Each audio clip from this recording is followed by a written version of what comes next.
Hello and welcome back to Football Kentron, the only English language podcast dedicated to Armenian football. Or it may be the only podcast dedicated to Armenian football. I don't know, never looked it up. I am joined here today by the usual suspects, Chadens and Armen. How are you gentlemen doing on this fine Monday? Hello, everybody. Great. There's so much to talk about, and I'm not even kidding. Yeah, I know it sounds like it's like a running joke now that we say this in literally every episode, but there is a lot. Every episode. There's a lot to get through. After Football Kentron Future Stars and an interview. Yeah, and if you haven't already, go check out that interview with Felix Ferayan. He is a very cool guy. He was a pleasure to talk to. You'll learn a lot. It was a great interview. We thoroughly enjoyed giving it, and we've gotten great feedback from it already. And if you haven't done so, please follow us on Twitter, Instagram, like us on Facebook, subscribe to our YouTube channel. Everything that's uploaded there. We are planning on doing a lot of content, and we are marching forward, and we're trying to grow as much as possible and spread the good word of Armenian football to the English-speaking world. So every bit of support helps. So let's jump right into it, gentlemen. We are first going to be talking about the Armenian Premier League, which is back this week after a very long winter hiatus. And there is a lot of transfers that occurred in Armenia. We're going to be talking about several clubs right now and essentially letting you know what transfers happened, both Armenian players and non-Armenian players, and giving our little bit of insight and our perspective on how we feel this is going to affect not only the title race, but the race for the European spots. First, gentlemen, let us start our discussion with Urartu. Urartu, of course, is one of our favorite clubs in Armenia, not because of their prestige, but rather because of their philosophy. They are one of the few clubs in Armenia that have a strong working academy system that is churning out good academy products and sending them places, and something we'll get into in a little bit. But let's open up the table, Chadens and Armen. First big transfer Urartu made in this APL transfer window is they signed Eric Vardanyan from Sochi, of course, who had formerly was on loan to Punic. This is an interesting transfer because we know how talented Vardanyan is. We know that he was linked to clubs in Kazakhstan. We know he's more than good enough to be playing in the Russian Premier League, but who wants to play in Russia nowadays? Am I right? That was you're allowed to laugh. You went there. Oh, we're gonna go there a lot today. We were saying we were gonna say that for later, but there. So this brings Eric Vardanyan straight back into the Armenian Premier League. Arben, super talented guy, was clearly in the national team picture.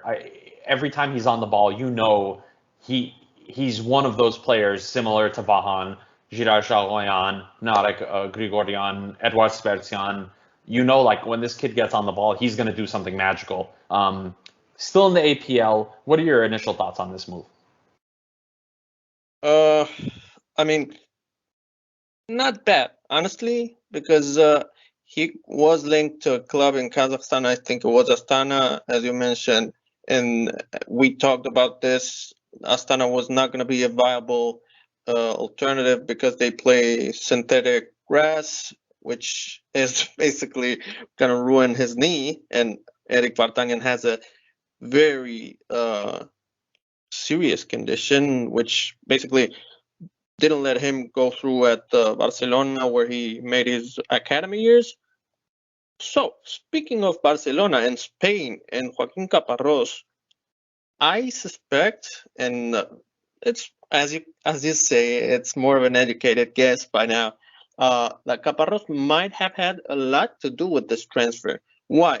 Because first and foremost, you kind of hinted that Caparrós includes Eric Vardanyan as part of his project for the national team, right? And this is something I noticed, and I kind of talk about it often, that Caparrós revamped Eric Vardanyan and reinvented Eric Vardanyan as a deeper, kind of more balanced central midfielder slash defensive even. But of course, with creative abilities first and foremost.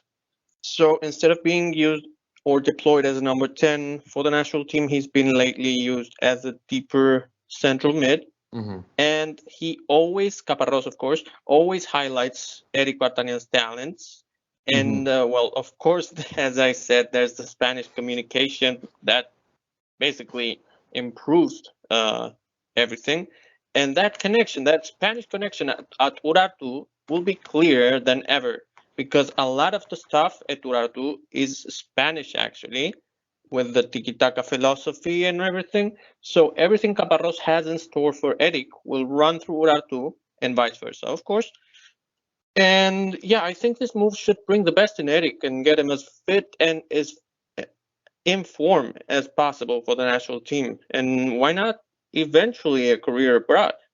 Yes. One notable thing, if you look at any of the statistics, Chadens, this is going to come your way. Urartu are a very balanced club. And when I say balanced, I mean balanced. This team, in the 18 matches so far in the APL, has 6 wins, 6 draws, and 6 losses. They've scored 17 goals and they've conceded 17 goals with a plus. They have quality on every line. Plus 0 goal difference. Now, here's my thing, and Chadens, you may be able to speak to this. Having an option like Eric Vardanyan now to have in the midfield, do you suspect his talents will be good enough to help Urartu score more goals? Because they're clearly not scoring enough. Yeah, they needed it. And like Armin said, I was going to add that the environment that he's in, it's probably, or very likely, and hopefully, is going to help him to change that. They need goals. You can clearly see they need goals. They haven't got that flow that they need. The philosophy is there in terms of football, but they need that kind of drive to get them to where they need. Last year they were in European position. They went to Europe, so they need that back. Yeah, and like you said, it's the talent. It's the things there. The philosophy's there. They're just the talent is just, you know, they have too much weight on one person, who we'll be discussing shortly. Elsewhere, though, to help with this attacking drought that Urartu is kind of going through, they signed 27-year-old Ukrainian striker Dmitry Khilobas, who has about a decade of experience in the Ukrainian Premier League and comes off after 1 season in the Kazakh Premier League. He will be competing with Armenian National Team striker Artur Miranyan, who scored their only goal against Noravak via a penalty in their first match back. Miranyan comes off from injuries and stuff. Yeah. And why not, instead of competing, complementing it, can always play a 4-4-2 and stuff. Which they have done. I'm not going to say that they don't. I think Arzumanyan's preference has been. I think he plays like a 5-3-2. I think that's been his normal go-to formation. So we'll see. It's always an interesting team. But the huge news coming out of Urartu today, actually, is that 20-year-old and Armenia under-21 captain Narek Grigorian has reportedly signed for Jagiellonia Białystok of the Polish Ekstraklasa. Urartu confirmed the departure today. Ottoman, what are your initial thoughts on this transfer? Huge news. Yeah, what's not to love about this? Future Kentron, Future Stars, Football Kentron, Future Stars, Jesus. Yeah, we are excited, and you can tell by the tone of my voice and my mistakes, but wow. What kind of domino effect has Bahan Bichashian established in Poland, man? There's so much to say. Yeah, it was Narek Grigorian. What a complete kind of player. You know, meter and 80 centimeters tall, well-rounded, attacking, creative, can play, can dribble, can shoot. He's basically the real deal at only 20 years old. I seriously love this dude, man. He basically delivered plenty when he played for the national team 2 times last semester against Germany and North Macedonia, playing 15 minutes off the bench each game, I believe. And both games really, he showed up all right. Challenge, is there something you want to say about Narek? There's so much, man. There's it's so interesting. We discussed a lot about him in our Future Stars, the latest one. This is a very good and interesting transfer. As I can see, he's going to be working there, right? Well, I guess Vahan's reputation, but not just we that. discussed it. We discussed that his fellow manager. Yeah, that's right. And this is very good because there's a lot of credit to them. There's a lot of credit to the Urartu team, to the Urartu staff, and that is what I was going to note here as well. That as I can see with the staff, there's a new manager in his new team as well. So there's that's interesting. Maybe there's some kind of good environment for him that's ready, and hopefully it'll be something looking for. Yeah, and as we said, Robert Arzumanyan is a former theoretically coach at Urartu, is a former national team, Armenian national team center back, played for Jagiellonia Białystok, that's how you pronounce it, and in Poland, and that's clearly the link. But elsewhere we have news concerning FC Van. We're gonna get back to Narek Grigorian over time because it's Aram's boy. But Aram, I do have a question for you about FC Van. Yes. Do you remember Oyevko, as Felix Berahyan said? Oh. Yeah, the Finnish giants are going through a whole makeover, a complete team makeover with their squad. Same is happening in Armenia with FC Van. Tell us about that. Yeah, FC Van is like big time overhaul right now. They signed over 10 players in the winter transfer window and let go of a lot of players as well.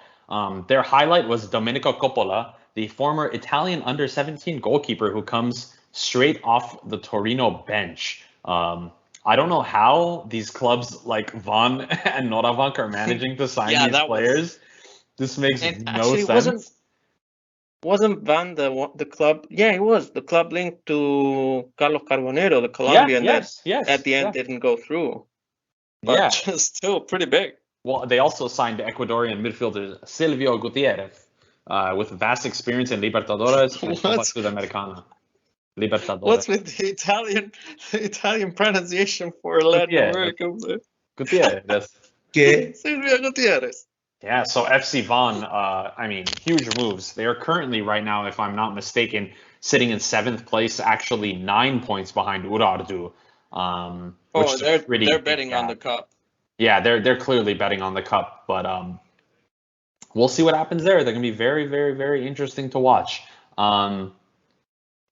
But speaking of interesting to watch, in my opinion, the most interesting team so far this season, Ararat Armenia, of course, the league leaders in the Armenian Premier League with 46 points currently and a plus 26 goal difference, only losing once so far this season, have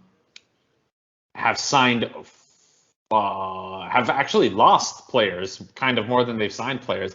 Former Armenian national team striker Alexander Karapetyan signed or left FC Ararat Armenia and signed for Alashkert, our not so favorite team on this podcast. But they also let's move on. Yeah, but they also did bring in Armenian national team midfielder Solomon Udo from Shakhtar Karaganda in the Kazakh Premier League. Guys, I know, we love Udo. And we see that Ararat Armenia are building a very, very solid team. They are clearly looking to not only wrap up the title, but they also would like to be playing in Europe. Chadens, I'll start with you on this question. Adana Armenia has a crazy squad right now. They're, of course, being heavily led by Malison Lima, the left winger from Cape Verde, who is the league leader currently in goals with 13 goals and has 6 assists so far this season. But he is now injured, as reports have come in. And Gira Shahoyan, who we, of course, love a lot, has taken his place in the lineup. And we'll see how long the injury lasts. But do you think Shahoyan has what it takes to step up and help Adana Armenia get to this title and get to Europe? WES. It's not how you spell yes, but oh my gosh. That's staying in. All right, West Bromwich. West Bromwich. West. Yeah, West. If Sweetie was doing the show, he would be saying West. West. Yeah. So YES. Definitely. It's a big win for him. He's gonna use it as an advantage. It's needed. It was needed for him. It was a few days ago. I kept mentioning him, not just on Twitter, but when we were chatting, how he needs that. It's his time to get going. Yeah, and if you look at Adana Armenia's current squad, they don't have many Armenian players, but the Armenian players they do have pretty much all play for the national team. You have David Terterian at right back. You have Obemar Angulo, Garem Muradian, Solomon Udo, Gira Shahoyan, Artem Avanesyan. These 6 players regularly have been featuring in national team squads. In addition to those 6 players, you have Armen Ambarzumian and you have Armen Hovanesyan, the young forward. But he actually transferred. He went to Moldavia. Yeah, he went to Moldavia. We're going to get a lot of news because, as we mentioned on our previous show, I think he was already banging him by the tons in friendlies, including one against Sheriff Tiraspol. So, more news on Armen future star coming soon. Whose manager actually resigned, by the way. I don't know if you read that, Armen. Sheriff's manager resigned, and he went to Ukraine. I think I read about this, yeah. Yeah, Vernidub. He's a pretty well-known Ukrainian coach. Yeah, so who knows, man? I mean, the club Armen signed for aren't doing that great. They're right above low-table relegation places, but they're a giant that's kind of asleep.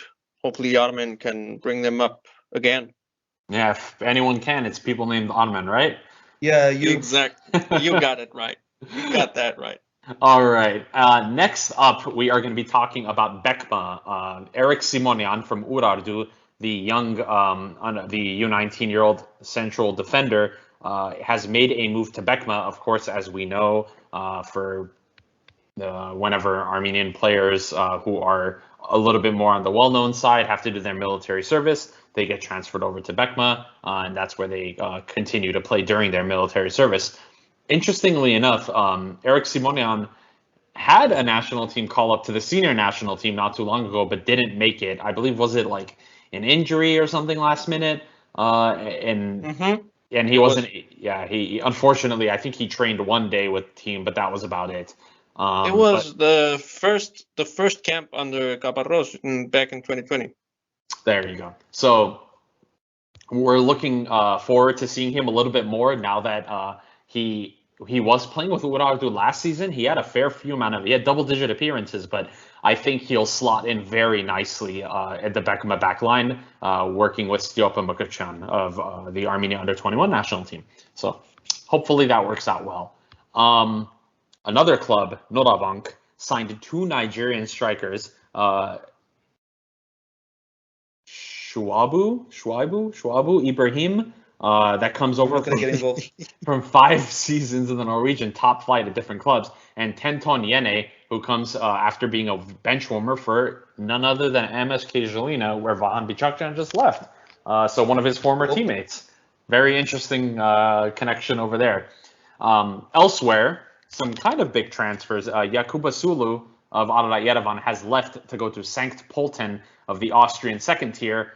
This is a club that is kind of back and forth between the Austrian Bundesliga and second division. So, I mean, good luck to Yakuba. We loved him in the Armenian Premier League. He was a great goal scorer. Hopefully, he just, has a good career. Next up, guys, this is kind of a big one. Who's made a lot of notable transfers during this transfer window is FC Punic. Whew, this is going to be a lot to get through, guys. First, notable names. Notable names. The first one, Charens. I want your opinion on this one. David Yurchenko, Armenian National Team goalkeeper, has left Alashet and gone to Punic. This move, good, yay or nay? What do you think? Yay. Oh, that wasn't confident. Why? What's holding you back from giving it a really good thumbs up?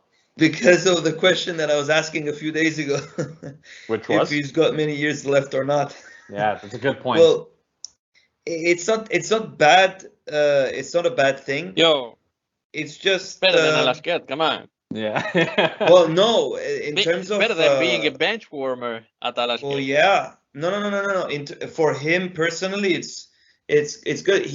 That means that he's going to be playing at a good spot, and if he's going good, he's going to be the most consistent goalkeeper chosen. But in my preference, it's that new goalkeepers, younger goalkeepers start coming in slowly. Yeah. It's one position. It's going to be difficult to test out for the national team. Of course. Which goalkeeper we need. Mm-hmm. But Yurchenko is someone we can trust. But on the long run, we need to test out more goalkeepers. Oh, if he's keeping his we're gonna talk about this by the end of the show, though. That's a cowboy. That's a great point because also simultaneously, this move hopefully prevents Bushanev from ever playing for the national team ever again. Fingers crossed. There's that too. Knock on wood. Cross our fingers. Next up, this is, I would say, arguably, I mean, Armin's going to disagree with me, but arguably the biggest transfer, in my opinion, inter APL is Serge Deblay leaving Ararat Yerevan to join Punic. Of course, Serge Deblay is a monster of a striker. Top scorer, bangs him in left, right, and center, and now he comes into this Punic side, and he's only making them better, who are currently sitting in second place, and they're really, really clawing their way to catch up to Ararat Armenia. Artak Dasyan, back from the Kazakh Premier League, is back to Punic, but who I think Armen is going to want to talk about a little bit, and one of his favorite players, Georg Najarian, has officially signed for Punic. Armen, give us a little bit more about Gev and his initial thoughts on joining Armenia, why he picked Punic, and what's going on over there. This is legit, honestly, the best news, one of the best news maybe, because there has been so much, as we always say, and this, wow, man, finally, we needed something like this, you know? As anticipated, Georg Najarian was getting closer and closer to Armenian spheres in football. He basically played for over 5 seasons in top Kazakh clubs, and I mean top with vast experience in Europe and stuff. He played for the Kazakh national team once, but then was left out. And, you know, increasingly, we have been hinting that maybe he would choose to play for us, and that suspicion came to fruition now. Georg Najarian gave a short Q&A with Punic on social media, and here are some of the takeaways we got from that interview. First and foremost, of course, he had offers from the Ukrainian Premier League, as reported several times over the winter transfer window. Also, apparently he had offers from Poland, and he's just talked about those offers now, and Slovenia, aside from the offer he got from Lechia Varsavia in 2019. No, he had even offers from Poland now. Well, he turned those down and chose Punic, apparently for personal reasons. Perfect, fine by me. Then he made many Armenian acquaintances over his time as a pro footballer in Kazakhstan, like Kamo Vannesyan, Tigran Bazekyan, Georg Kazaryan, etc. He is, of course, happy to join Punic because of the serious European aspirations, and this is key. And of course, the quality of his teammates there. including, as we said, former teammates of his at Shakhtar Karaganda, Georg Kazaryan. He comes a bit out of form. We know this, and he admittedly said this. And he's looking to change that in Armenia under better circumstances. He knows he can play defensive mid, center mid, all around at creative positions and defensive midfielder. But he doesn't mind where Coach Yerishe Melikian will place him as long as he gets playtime. Last but not least, I was going to link this to a possible national team call-up because versatility is what we need in the midfield, especially defensive midfield. He said that being Armenian national team player would be a dream come true for him, and hopefully he can make his national team debut for Armenia this year, confirming, as we said, our oracle from December. Yes, huge news over there. Of course, big. I think in terms, selfishly, from the perspective of wanting the Armenian Premier League to grow, super happy with this move because he's a quality player. And as we were just, it's a transition move. Come on. Of course it is, but I think him staying in Armenia for 1 or 2 years will only benefit him even more because with Punic's European aspirations, if Punic is playing Conference League next season, which we really hope they can qualify for, and they seem to have the talent to do it, it would only make him even more attractive to much larger clubs. And hopefully he does join the national team. But speaking of talent, I mean, he will.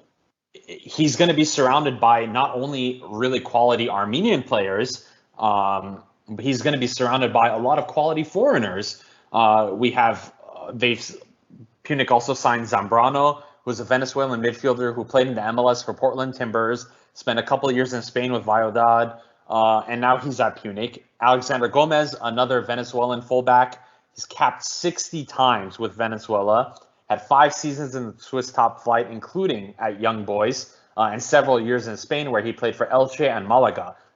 And now we're talking about a lot of quality just coming in to this Punic team. And of course, having the very versatile Gevorg Najarian be in the middle of all of it, I think we can really, really expect good things to come from this side. Hopefully, as long as they play, because you never know with the same team that plays Buchner. You never know, but yeah, I'm mostly confident about Punic. Yeah, I mean they have a large number of foreigners, but all their goalkeepers are Armenian. They're not the biggest breakthrough when it comes to transfers, are they? No, they are not the biggest breakthrough when it comes to transfers. We have FC Noah over here that has been wrecking, in our opinion, the Armenian transfer market in the best way possible. They have signed Football Kentron favorites Artur Kartasyan and Gevorg Darakjan from FC Sevan into this Noah team. Not only have they signed those two, but they also signed Vardan Shahatuni from FC Arat Armenia, the young goalkeeper, another Armenian goalkeeper at FC Noah. They also signed 3 Moldovans, including national team player and former FCAA striker Dan Spartu. They signed Deramane Salou, the Burkina Faso national team striker and ex-Partizan, Olympic Donetsk, and Punic midfielder. And they've signed a lot of shitty Russian players, which, we'll forget about those. But highlight of their signings in terms of Football Kentron and the players that we love to see and that we have talked about. Ottoman, again, I'm going to pitch this to you because you know him most. Haik Musakhanyan has signed for Noah. He gave a quick Q&A on the club's YouTube channel. Tell us a little bit more about Haik's thoughts on joining this very aspirational Noah side. Yes, sir. Yes, sir. Another, listen to this. Check this out, all right? Another diasporan Armenian. Another that comes to Armenia, right? He is also 23, almost 24 years old. If I'm not mistaken, already 24, both of them. He is also a defensive midfielder, just like Gevorg Najarian. Any coincidence, and any similarity is a coincidence. Now, jokes aside, another great news. The one difference I would say is Najarian is short and Haik Musakhanyan is over 1.90 meters tall. I call him the Armenian Busquets, but he is a little bit more defensive. Hike also gave another short Q&A with Noah's YouTube page and social media. Some of the key takeaways are pretty much the same, though. He thinks he is the team Noah is good enough to finish top 3, but they at the moment they aren't. They're looking to, they have these ambitions to play Europe. Hopefully they make it too. But there's always only so much space in the table. He knows he's coming to a slightly better league than the one he was playing before that, before the APL. He was playing in Belarus, but he grew up in France, in Strasbourg. So he's got that Jogo Bonito from France. I don't know how they say Jogo Bonito in France, but who cares? He's come to Armenia to. Okay, okay. we will outsource that one to Theo. He comes to Armenia to improve his fitness, which we know and we have talked about. That the one downside of his game is fitness because it's so tall and stuff, but lately, as he has been used as a central back for Noah, which was a surprise, he was pretty much on point. He did not need to run all that much. He almost scored bangers and basically was insane in the few games he's had for Noah so far. He said he likes playing defensive mid more than he likes playing offensive or on creative roles. Which I don't know if it's true or not, but he knows JC, he knows Caparrós is watching, and he knows the national team needs more defensive mids than at the creative number 10s and stuff. So, yeah. And, so far he's delivered at Noah as a center back. So that's not a point to take lightly. Yeah, and Noah in their first game back, I think it was against Ararat Armenia, they played 7 Armenians. They started with Harotunyan up top, Darakjan on the left, Shahinyan in midfield, and then in the back you had Kartashian, Musakhanyan, Ararat, and Matevosyan in between the sticks. Lovely team. Yeah, lovely team. They were playing, in my opinion, very well. Unlucky, I think, to draw, but Ararat held out pretty well in that match. Charents, we just discussed a lot right now, so why don't you go ahead and wrap up your initial thoughts, or your final thoughts rather, on this transfer market in the Armenian Premier League. Clearly, Noah and Punic are the only ones, the ones that improved their squads the most by far. And some could say this was perhaps the best transfer window for the APL in a long, long time. Ararat Yerevan is the one that got dismantled the most, with their entire tactics and approach forced to be changed from the first half of the season that took them to top 3. Ararat Armenia remains mostly the same. They're trying to keep the distance from the rest of the league, but it's not so far. Let's take a look at the table, how it's currently standing with the teams. Yes, so of course, right now we have Ararat Armenia at the top of the Armenian Premier League table with 46 points after 17 games played. And right behind them, actually, it's only an 8-point gap right now, is FC Punic, who is in very good form, winning last 4 out of their 5 matches. 7 points behind Punic in third place, and the last European spot is Ararat Yerevan with 31 points, who have a sizable 8-point gap between them and fourth place FC Noah on 23 points.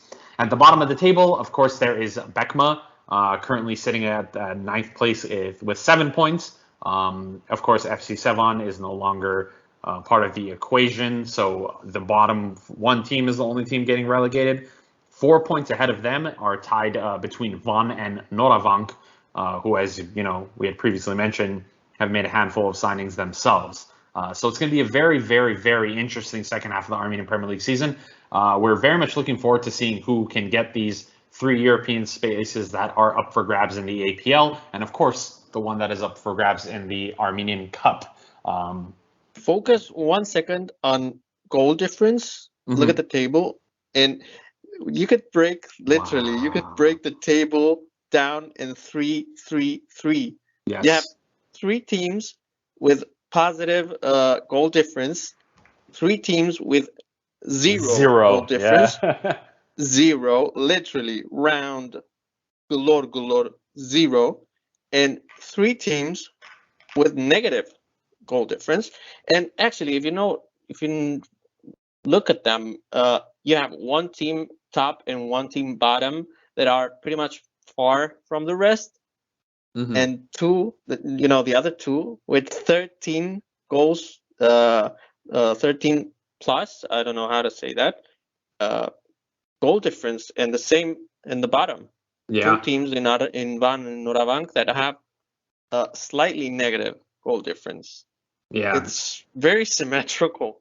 And of course, it looks like Van, Noravank, and Bekma are where the relegation race is going to happen. I really hope they don't relegate Bekma. I don't think there's relegation though this season, is there? I don't know. We thought that last season when we actually lost 2 clubs in the middle of the season, but they still relegated Shirak. So I don't know. We'll see. It's going to be a toss-up. It's going to be up to the FFA. I think the program of having Bekma playing in the first division is too good to drop them down to the second division. I know that doesn't necessarily sound fair to the rest of the clubs, but it just, in terms of Armenian football development going forward, I think it's been such a positive step, and it needs to stay that way. Yeah, there are arguments for and against, so literally anything can happen, and it wouldn't be uncalled for. Yeah. Well, that wraps it up for our first section of the show, which is the Armenian Premier League notable transfers and Premier League so far. If you don't know already, you can watch all the Armenian Premier League games on the Football Federation of Armenia YouTube channel. Go watch them. They're great. Very exciting games. Next up, we have Armenian players abroad. First up, we're going to start by talking about Urartu winger Abraham Portugalian, a very interesting name, who signed with Slovak second-tier leaders Podezbrova. He's 23 years old and should help them get to promotion by the age of 24. Well, he'll be playing in the Fortuna Liga versus Tico and Slovan Bratislava. Decent transfer for him. Obviously, not in the national team picture, but you never know realistically. If you're playing at the same level as Tico, if Tico's good enough for it, anyone is, So we'll see what happens there. And strikers and wingers and attacking midfielders is where we have the most depth. So it's gonna be good for him in a way, because it's gonna go a little bit under the radar, no pressure, and sometimes that helps. Yeah, that's true. Sometimes it does help. Elsewhere, Petros Avetisyan made the move to Shakhtar Karaganda officially. He already scored in a 1-3 loss versus Spartak Moscow. Good move or bad move for Petros? I think, in my opinion, personal move. I just don't see how this is good. I'm gonna be honest. What do you guys think? I think it's pretty lateral. It's because both teams are slightly above average in their leagues, but when it comes to Europe, I don't know if Shakhtar are gonna make Europe this season, and so on that front, maybe he could have delayed that transfer, because Noah have a pretty decent shot at European spots. But eventually, Shakhtar is better prepared than the average Armenian club to play European cups, And he has had a spell in Kazakhstan where he did pretty great for a semester, but due to financial reasons, he had to come back to the APL. He has had a pretty unlucky career, so I don't know. Hopefully this one works out for him this time. Yeah, we'll see what happens. Only time can tell. Elsewhere, Varazat Haroyan. Speak of bad luck. Speaking of bad luck, yeah, Varazat Haroyan, Vasilios Pogosyan, and Gorman Velian have all fell out of the pecking order for various reasons for their respective clubs. Actually, as we're recording this right now, Cadiz is playing against Granada and they're tied 0-0 at the start of the second half, and Vato isn't even in the squad. So this is very I don't want- problematic. I don't Like even it's wanna very annoying. suspect. yeah, I mean, I don't. I'm scared at this point. you think they might Because- terminate his contract? No. That would in fact be good. I mean, Cadiz is so Benefit bad. him. Cadiz is legit so bad. That would be a sigh of relief. You know, it's not his style. Vato's style is not to defend and defend and defend.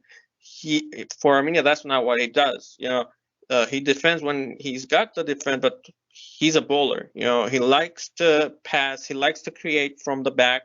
And Cadiz does not leave him place for that. So terminating the contract would be good. No, I am fearing the I word. What's the I word? Don't make me say it. I That seriously he have no cannot- idea what you're talking about. I don't know what's going on. He might be injured. Oh. Otherwise, he has been benched several times under the new coach. That wouldn't be off-putting, or anything. Maybe. We'll see. And we'll see if he's in the Hopefully pictures of our not. training in the next couple days. Cadiz are pretty good about uploading pictures from their training. Next up, Felix Ferayan. We spoke to him. I just got the job. Nice one. Yeah, we spoke to him. He had a recurring back pain. It's not quite serious, but still, and that has been kind of keeping him from getting consistent game time. However, he is signed with a top-notch club at Hoifka with great facilities and training and professionals, and he's led by a good coaching staff. So we're very confident that he will be back in between the sticks for Hoifka, as they have qualified for the League Cup knockout stages this weekend. I guess we'll keep you guys updated on the Felix front, but hopefully he plays. Yeah, let's go, Felix. We got this. Chadens, in your neck of the woods. Hovo Hambarzumian, what's up with him? This guy just doesn't stop getting better when it's that age where they don't usually get better. He's scoring more goals, more assists. Anorthosis is sitting second. I'm not sure. I forgot right now. They're fourth place right now. They just played the last match of the season, and they ended up fourth place, but they're only 1 point behind second and third place. Yeah, and champions round coming up. Yeah, because of the so now they got divided and they're gonna play So he's there. He's scoring goals. He's making assists. In his last few games, he's showing who he is as a right back. They're also in the cup, so hopefully he'll get a trophy this season as well and make it to Europe. Yeah, so they play in the Cypriot First Division playoff. They play against Larnaca on March 5th. They play AEK Larnaca, 5th of March. It's like next week. And then they've got the cup quarterfinal. Against Apoel, so he's still 2 games. It's going to be bad, by the way. I'm just saying. The league may be done, but things are really heating up for Hovo and the Cypriot League. In the last Apoel against Anorthosis, did you see that the bus windows? Yeah, there's more than the bus. There's way more than the bus. Tell us about that. Tell the audience about that. Well, if an Apoel fan is listening, they're gonna think I'm against them, or if an Anorthosis listens, they're gonna think I'm against them. Yo, shout out Apoel fans. We love the banner supporting Artsakh and Cyprus. They're a great team, really. In fact, I would have loved it more Armenians in Cyprus and Apoel for starters. Well, maybe with the current Ukrainian situation, hopefully, maybe it might make a difference. Yeah, that should be a hell of an opening. Yeah. Well, we'll see. Speaking of places that are cold, Armen, Denmark. Good stuff happening over there for us, right? Yeah. And we suddenly have 2 Armenians in the Danish league, top league, which is a great league, honestly. Andre Çalışır beat Edgar Babayan in the Silkeborg against Vejle 3-0, kept a clean sheet, which is great, dandy, I would say. But the week after that, immediately, roles have changed. Wow. Andre picked up a light injury, and like the ones he usually gets, and was sidelined from his squad. And on the other hand, Edgar Babayan assisted his first goal as Vele got their first win since November, and overall the third win this season.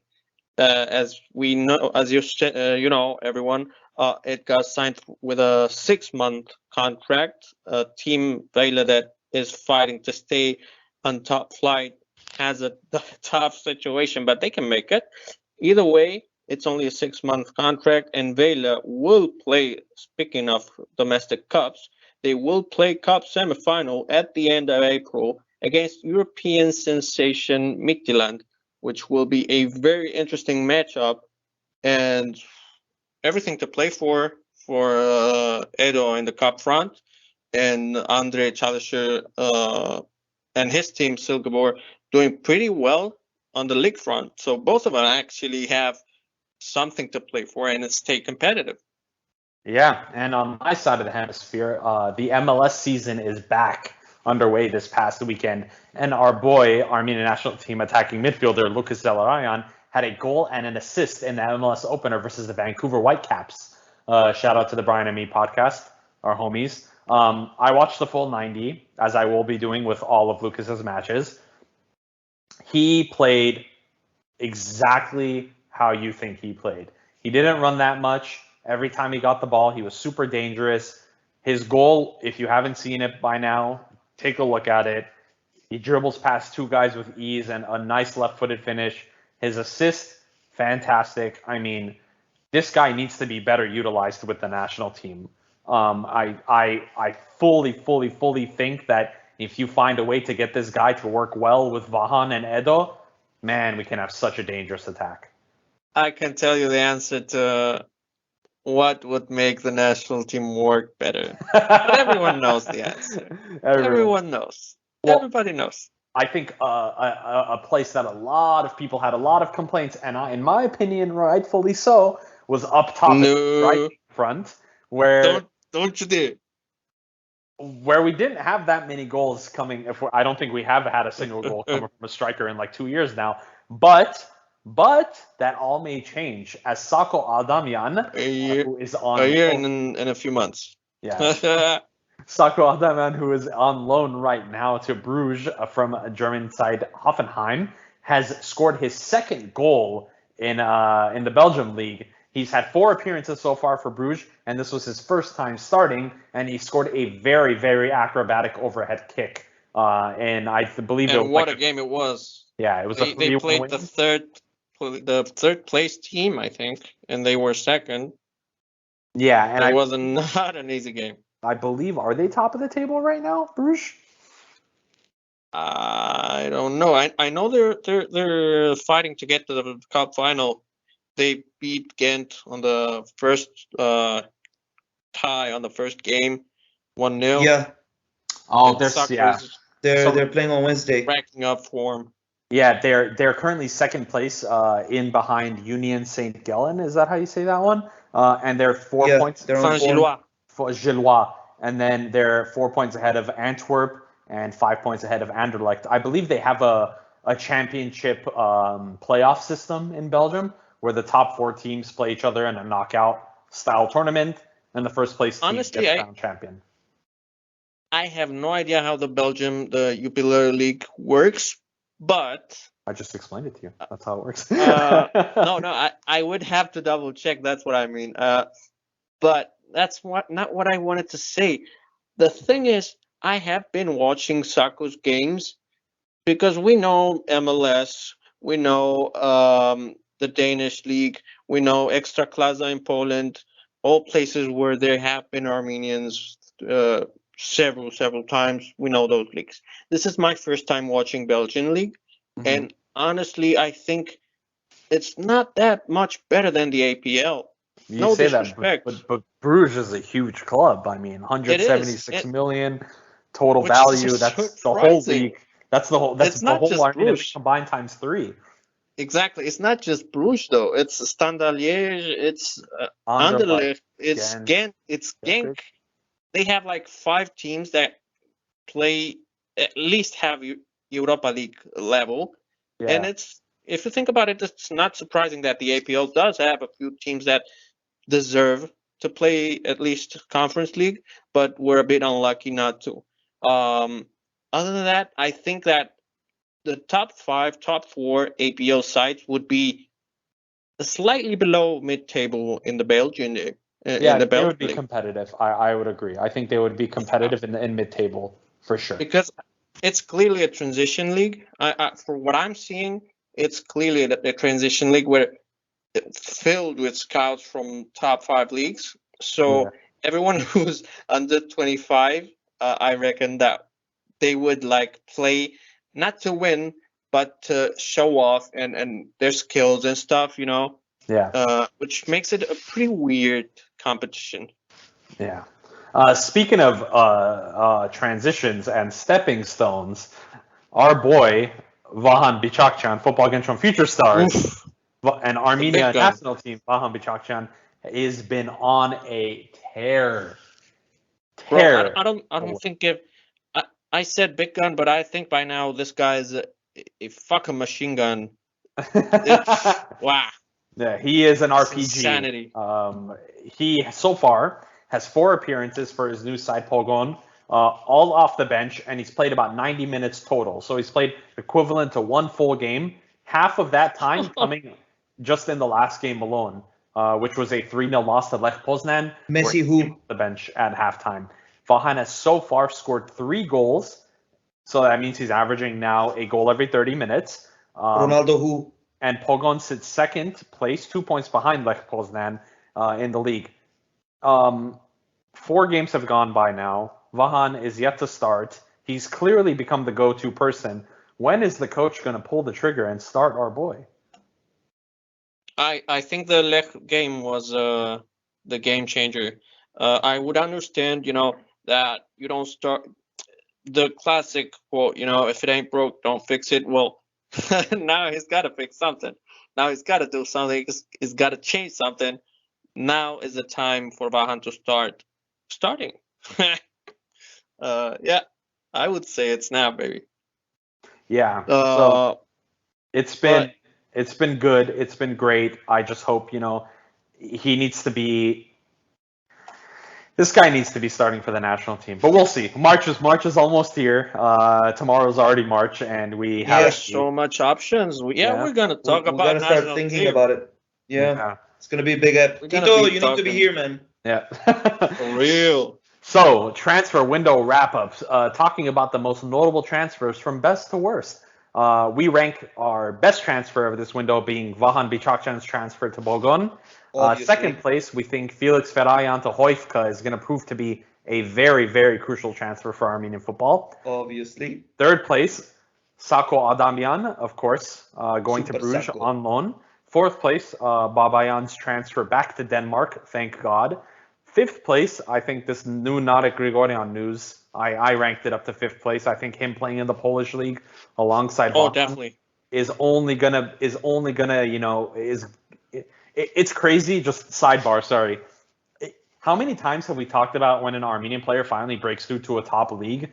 We always say the same thing. We always say, "Oh, this is going to be the one that does it." The one that's going to finally start bringing players. Domino effect. We saw it everywhere that Henrik went. Sako in the Bundesliga.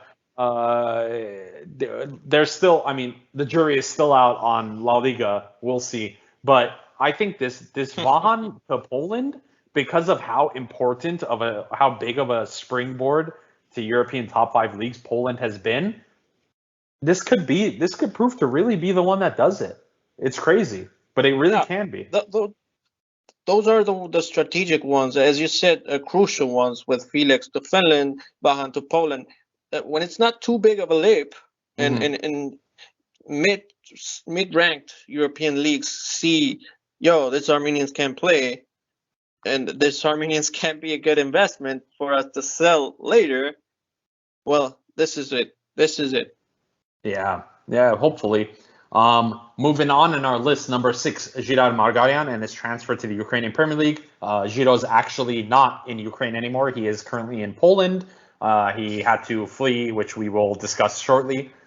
Avedis Avedisyan, the Greek Armenian fullback who plays for Go Ahead Eagles. Interesting enough, we have in Girard Markaryan and Avedis Avedisyan 2 left backs, both of which are actually going to be pretty out of form this semester. So that's going to be an interesting front to tackle when we talk national team. I would say 8th place is Bedros Avedisyan, as we mentioned, going to Shakhtar Karaganda. 9th place, another number 10, another attacking midfielder in Artur Avagimyan, going from Odessa Chernomorets, I believe, to Alexandria in the Ukrainian best clubs, one of the Ukrainian best clubs, but also gonna be falling out of form with all the stuff that's going on there. Number 10, I would say, is Abraham Portugalyan, finally getting out of the APL. He wasn't getting that many minutes, and Slovakia is not at all a bad alternative. Speaking of Slovakia, number 11 would be Tigran Parseghian, because it's also another lateral move, I would say, from Astana to Slovan Bratislava. So it's not good, not bad. It's meh. Number 12, and also in Kazakhstan, this time also Astana getting now the player, not selling the player, Gamo Vanessian, that comes from Kairat, also in Kazakhstan. And the last transfer, number 13th notable transfer, the one that's, in my opinion, unilaterally, unequivocally bad, B-A-D, capital B, Artur Danielian, defender with so much potential, going from FC Sevan, had a trial at Noah. Well, none of that happened. He went to one of the worst teams in the Greek second tier that are going to get relegated to third tier, Panserikos. Bad move, Artur. Bad move, bro. Well, there's been a rumor, though, isn't there? Yeah, there has been a rumor, unconfirmed. We don't know who, we don't know what, we don't know where, but we do know that an Armenian player from the Armenian Premier League is likely to sign with a Spanish club very, very soon. Most likely this news is going to come out after we're done recording this, and this episode is going to come out the next day. So maybe we might know by then, or we might not know. But there has been speculation, though, on the Noah Celta agreement. Yeah, as we know, as we mentioned in a previous episode, FC Noah and Celta Vigo have had some form of an agreement where they are going to be some cooperation between the youth players, first team players, so on and so forth. And just taking a little gander through the squad, we have a hunch. That it may be Matevosyan, the goalkeeper from FC Noah, who we really want to play for the Armenian national team, who we actually suspect will very much be in the squad. The FFA president, Armen Melikbekyan, said on one of the latest pressers that one of the players close to the national team they have been following was actually Grigor Matevosyan, so that's a good one. And the second one that we suspect may be Jordi João Ararat, but we don't know. So Spanish speaker. It might just work out. Also plays for the Armenian national team. It could be good. We'll see what happens. But the final segment of the episode, let us address the polar bear in the room, for lack of a better phrase. FIFA and UEFA have banned the Russian national team and RPL from any kind of activities at every level. This means youth national team all the way up to the senior national team, where Russia was supposed to play in a World Cup playoff against Poland. Yeah. This means Spartak Moscow, who was in the Europa League, who were supposed to play against RB Leipzig. They will not be playing RB Leipzig anymore. This means Russian football is essentially completely isolated right now from the rest of the world. Speaking of frozen. I hope now our Armenian players don't think Kazakhstan. Let's go. Yeah, so this leads us to a couple of different topics that we are going to discuss. The first topic is current Armenian national team players playing in Russia and how that's going to affect them.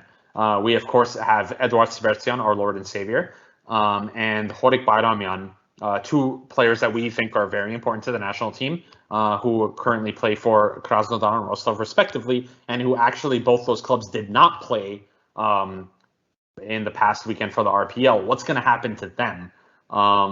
It's a huge question mark. No one really knows the answer. Another question is what's going to happen to all of these, ethnic Armenian players who are playing in Russia who are still eligible to play for Armenia. That's going to be another big thing. We don't want to get too political in this, but there's clearly a very we can't avoid it. So yeah, we can't. There's such a large double standard in what's happened here. We're not saying it's bad. I mean, I think I speak for all of Football Kentron when I say FIFA and UEFA finally made the right decision after being screamed at over social media for weeks. But it's just hard to wrap our head around why this same type of action wasn't taken when Turkey and Azerbaijan were invading Armenia. Just like how Gazprom, the state gas company of Russia, was a main sponsor of FIFA and UEFA. So was SOCAR, which has the same function for Azerbaijan. But we didn't see these types of similar activities happening. And it's a little disheartening and, of course, upsetting. And if you do see any Armenians on social media right now, they're probably very angry, like all the time. Yeah, reach out. And reach out to them and really discuss and talk to them and really get an understanding of why we feel the way we feel. And we have our own thoughts and feelings about Russia. We have our own thoughts and feelings about the Ukraine, which we won't get into on this show. But if you're seeing and kind of wondering why Armenians all haven't been unequivocally vocal in support of Ukraine, there are many very, very valid and good reasons as to why. But in terms of the sporting world, this is going to got affected as well. This is going to affect it as well, big time. I mean, look, we have our national team left back who can't play. We have Artur Abagimyan, who is a national team prospect who we were really looking forward to playing, can't play. And of course, in times like this in the world, football should take a backseat to everything that's going on. It's that, no doubt about that in my mind. I think the health, welfare, and safety of everyday citizens of Ukraine, it definitely takes precedent to football any day of the week, and that goes for every country, as a matter of fact. So there you go. We understand it. We lost players as well. We're the first to understand. Yeah. We had soldiers as well who were football players, and they lost their lives. We had a team. It lost its purpose. Bro, it lost its existence. Yeah. No, for real. This is triggering some shit memories. Let's stick to football, man. Yeah. And football gets affected by politics, and it's something that cannot be avoided. But the most important thing is that we should use our voice to support that our nation, whatever our nation is feeling, and whatever any nation is feeling, and how it gets affected in football. So we speak in football terms, and we're speaking of how we got affected as well. Yeah. But now that Russia has been hit with these, footballing sanctions, I think we can call it that. A lot of questions are going to be flying around about the career of young, talented Russian Armenian footballers. We're of course talking about Nair Tiknizyan is the first name that springs to mind, who current left back for Lokomotiv Moscow. We have Stepan Oganesyan, who plays for Spartak.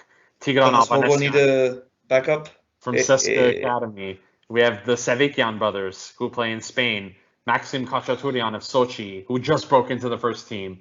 We have Galoyan and Sarkisian, who play for Veles Moscow. I mean, a lot of questions flying around about the future of these players. I'll open this up to both of you guys. What do you think is going to happen? Is it likely that these, although very shitty circumstances, but is this finally going to be the tipping point for some of these players? For some, for sure. I don't know how many, but yeah. I reckon we would get out of those 1, 2, 3, 4, 5, 6, 7, 8 players you mentioned, we should get at least 2 or 3. All of these players you mentioned, by the way, are under 24, 23 years old. So and they're all raw talent, So we should get 2. Getting 3 or more would already be a win for us. On my end, but of course, also a transfer. They should get a transfer, by the way. That as well. Yeah, I was gonna touch upon that. On my end, it's 90% of what happens and 10% of what a person reacts to a situation that has happened to them. What I mean by this is that this has happened. It's a 90%. It's a situation. That 10% will if in football world it will be 9%.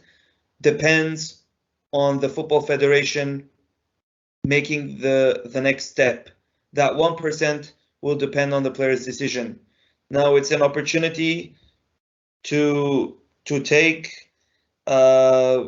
Hopefully, like Armin said, we don't know the number, but hopefully it's good, and hopefully that number is used effectively in the future. And there's also the transfers, how that's going to play out.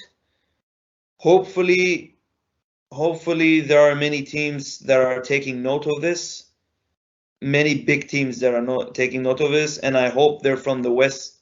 They're coming from the Western European sides, and we get something good out of this.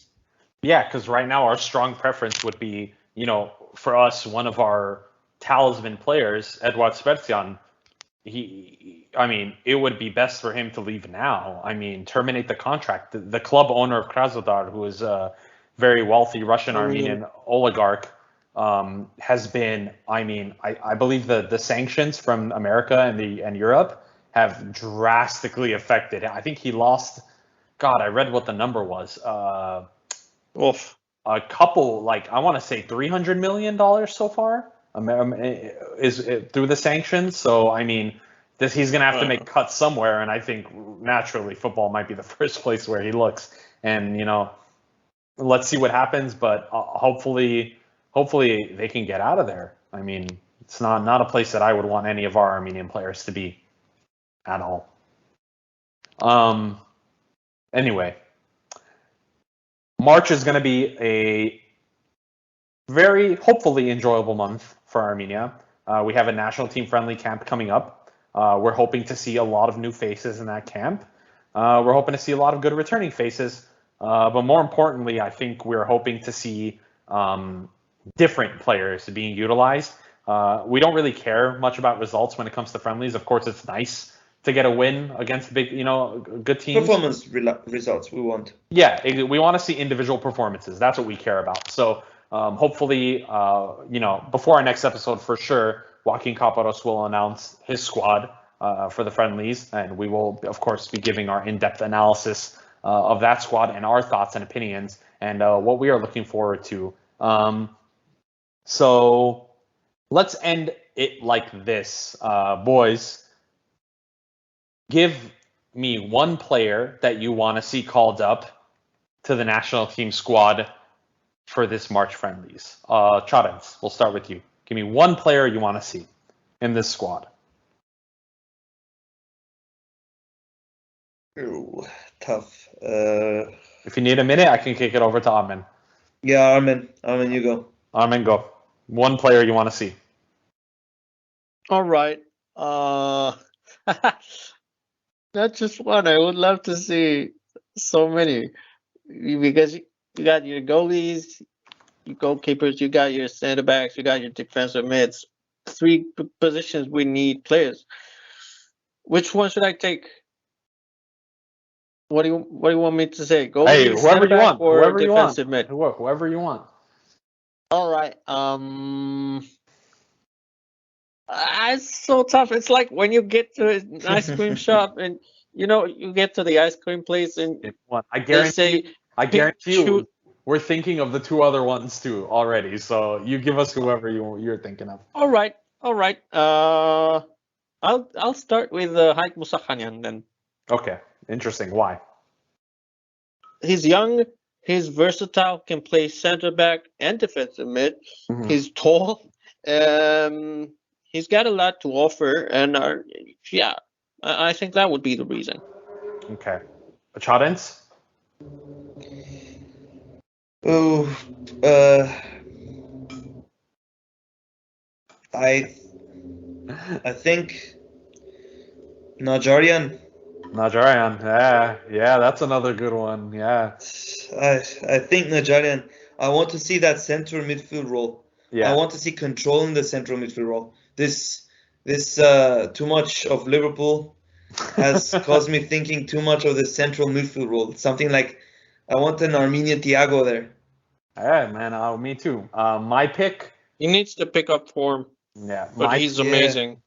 My pick, Arthur Kartasyan. That's what I want to see. I want to see him play. I want to see him play in both games. 3 field players. Good. Yeah. I was gonna say his name, but Yeah. I think there's been like 6 episodes we've said his name. I know, because it's about time, man. It's about time this guy gets into the damn team. It's killing us. All right, gentlemen. Thank you. That's going to be it for today's episode of Football Kentron. If you haven't already, please share, like, subscribe, follow us on Twitter, Instagram, Facebook, YouTube, all that jazz. Tell your friends about Football Kentron. I'm sure they would love to listen to us. So that's it for us. We will see you guys next time with our thoughts and opinions on the Armenian National Team squad for the winter for the March camp. Thank you for listening, and that's going to be it. Goodbye.